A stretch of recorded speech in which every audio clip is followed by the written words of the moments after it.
suasana sekolah yang ramai. Bel istirahat baru saja berbunyi. James terlihat terburu-buru menuju toilet. Banget lagi, mau banyak piring yang kotor. Kemudian, James bergegas masuk ke toilet. Toilet sekolah hanya memiliki 3 bilik dan semuanya terlihat tertutup. Lalu James mengetuk salah satu pintu dengan keras. Buruan dong, bulat nih. Apa-apaan ini? Udah selesaikan, cepet keluar. Gue udah kata lagi. Tunggu, sebentar lagi. James tidak mendengarkan mereka bertabrakan hingga terjatuh dan kepala mereka terbentur ke lantai dengan keras. Kedua remaja itu tergeletak tak sadarkan diri. Suasana menjadi panik ketika seorang siswa lain mendengar keributan dari luar toilet. Ada apa di sini? James, kawan.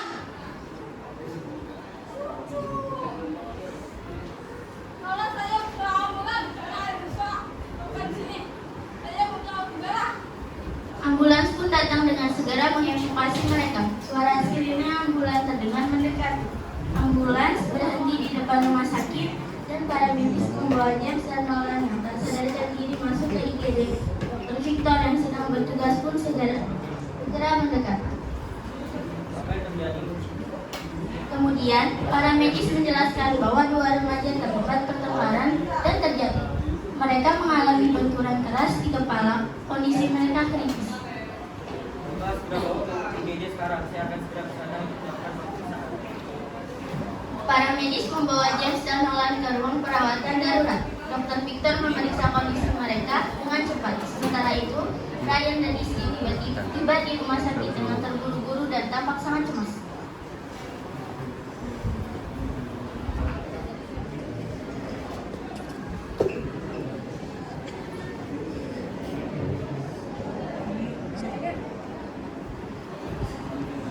Dok, gimana anak saya? Bagaimana kondisi saya sekarang? Parah ya. Tanda-tanda James sedang melakukan pemeriksaan CT scan. Mohon untuk menunggu kabar selanjutnya. Ryan mengangguk dengan cemas. Tak lama kemudian, Dr. Joko tiba di rumah sakit. Ia terlihat sangat khawatir. Dok, anak saya Don, bagaimana kondisinya? Pak, anak-anaknya juga sedang dalam pemeriksaan. Tolong tangani segera ya dok. Kami akan melakukan yang terbaik Pak.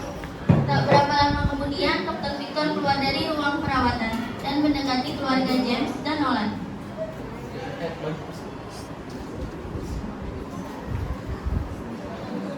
Bapak dan Ibu sekalian, hasil CT scan menunjukkan bahwa mereka berdua mengalami gegar otak. Mereka harus dimonitor secara 24 jam di ruang perawatan.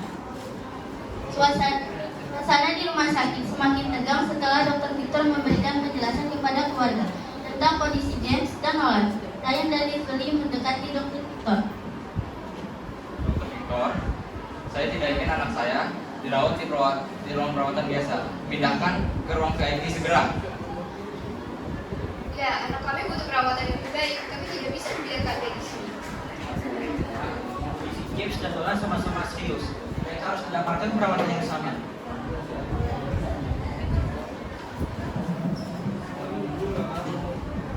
Anda tidak tahu siapa saya. Saya adalah seorang menteri. Saya bisa saja menghilangkan pekerjaan Anda sekejap jika Anda tidak memenuhi permintaan saya. Betul, kami menginginkan yang terbaik untuk anak kami.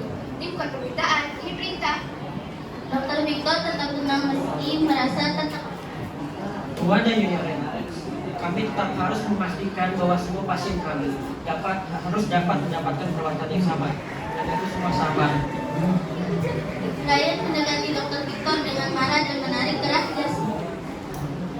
Anda ingin melawan saya? Saya kenal pimpinan dari rumah sakit ini.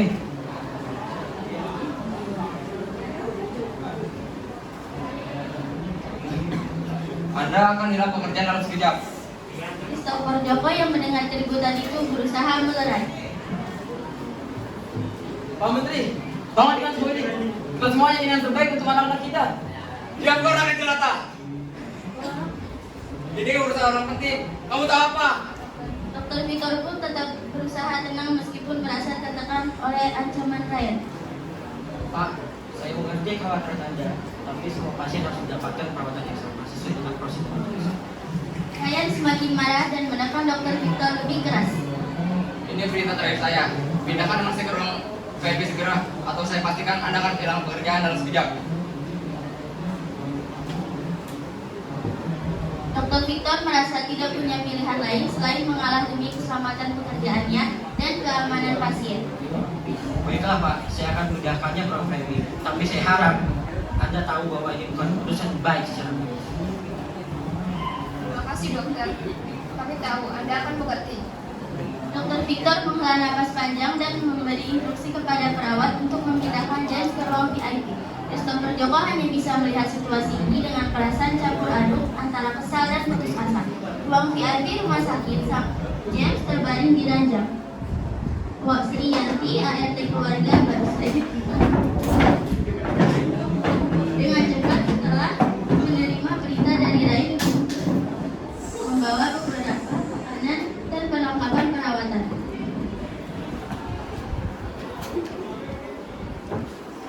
James, makanlah sedikit. Ini makanan hangat yang kau buat khusus untuk kamu, agar kamu cepat sembuh. Kenapa kamu di sini? Aku tidak mau makan makanan ini. Ini semua tidak sesuai dengan seleraku. Mas James, kau hanya ingin membantu. Makanlah, ini penting untuk kesehatanmu. Kamu ini cuma ART, asal dari kampung. Kau pikir makanan ini bisa dibandingkan dengan yang ada di restoran bintang 5? Aku tidak mau makan makanan ini. James selalu menangkis sendok suapan dari Wak Sri, membuat makanan berceceran di tempat tidur.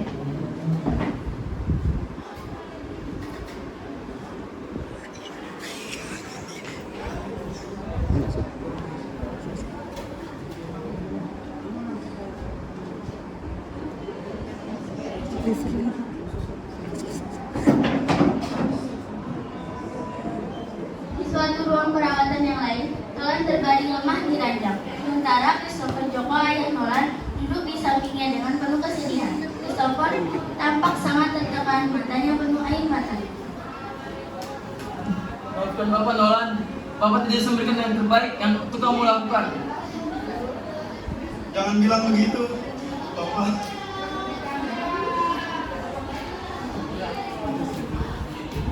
Nolan, Bapak sangat menyesal. Bapak tidak bisa memberikan apa yang kamu butuhkan sekarang ini. Yang Bapak lakukan adalah apa yang Bapak kerjakan. Yang terpenting, Bapak adalah ayah aku. Tapi ibu sudah tiada. Bapak ini hanya seorang pemulung. Tidak yang bisa Bapak lakukan untuk membuat kamu lebih baik, Nolan. Di ruang VIP rumah sakit, Pak Sri Yanti terlihat kelelahan setelah mengurus James.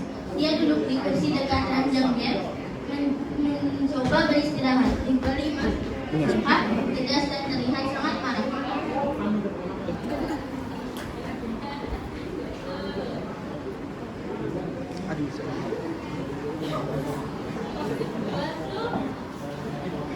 Pak Sianti, apa yang kamu lakukan di sini? Kenapa kamu bermalas-malasan?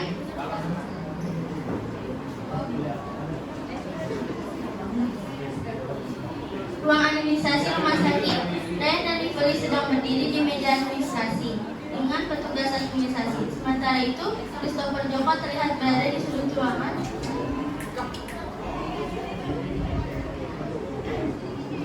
Maaf, sulit sekali. Saya mengurus Mas James. Dia sangat sulit diatur dan tidak mau makan apa yang Bos biarkan. Jadi itu alasan kamu bermalas-malasan. Kamu bekerja, kamu dibayar untuk bekerja, bukan untuk bermalas-malasan. Polisi, kau sudah melakukan yang terbaik. Aku hanya ingin dia mendapatkan istirahat yang cukup. Jangan coba-coba mengelak ya kamu. Kamu tuh bekerja, seharusnya kamu bisa mengatur yang lebih baik. Jika tidak, lebih baik kamu keluar. Ruang administrasi rumah sakit, Ryan dan Rivoli sedang berdiri di meja administrasi dengan petugas administrasi. Sementara itu, Christopher Joko terlihat berada di sudut ruangan, terlihat cemas dan lelah. Di meja administrasi, petugas administrasi sedang menginformasikan total tagihan yang harus dibayar.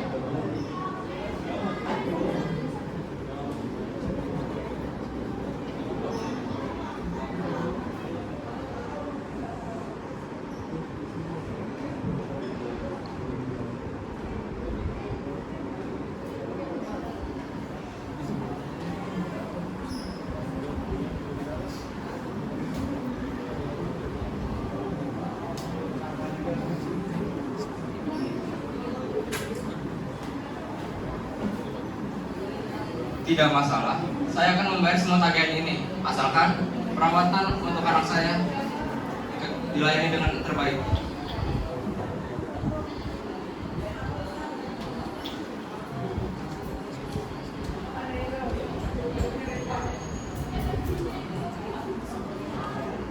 Dan tolong pastikan tidak ada masalah lebih lanjut. Kami menginginkan yang terbaik untuk anak kami.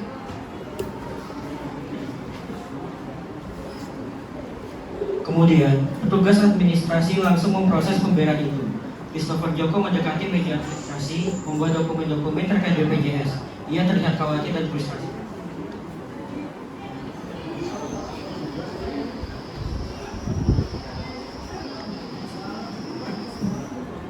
Maaf Pak, bagaimana dengan tagihan perawatan anak saya? Saya menggunakan BPJS, apa ada masalah dengan prosesnya? Petugas itu pun memberitahukan bahwa untuk pasien dengan BPJS, proses administrasi seringkali lebih rumit.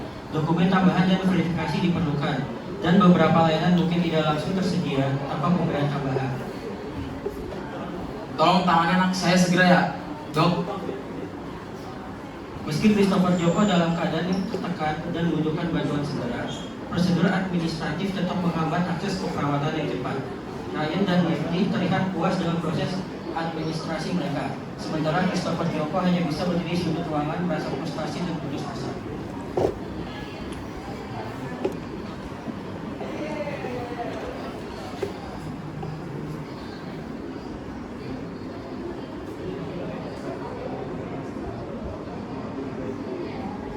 Saya benar-benar tidak mengerti mengapa layanan orang untuk seperti kita selalu berjalan mulus, sedangkan untuk orang-orang lain selalu dipersulit. Sudah menjadi kebiasaan Hani, kami membayar untuk layanan yang lebih baik dan lebih cepat. Itu sebabnya kami mendapatkan pelayanan yang lebih baik. Betul, dan orang-orang seperti mereka selalu mendapatkan kesulitan yang tidak adil. Saat Ryan dan Lively meninggalkan ruang administrasi, setelah menyelesaikan pembayaran mereka, Christopher Joko kembali ke ruang perawatan Nolan dengan penuh kesedihan.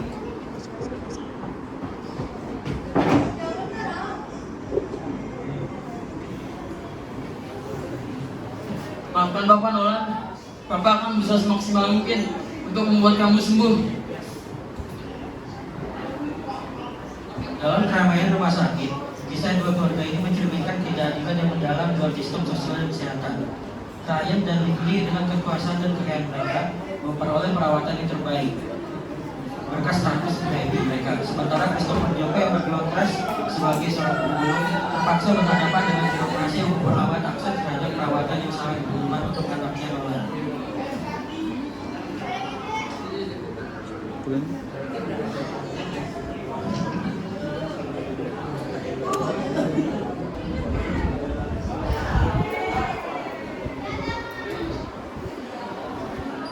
We are friends, we are together, we are family. Sekian penampilan dari kelompok kami. Wassalamualaikum warahmatullahi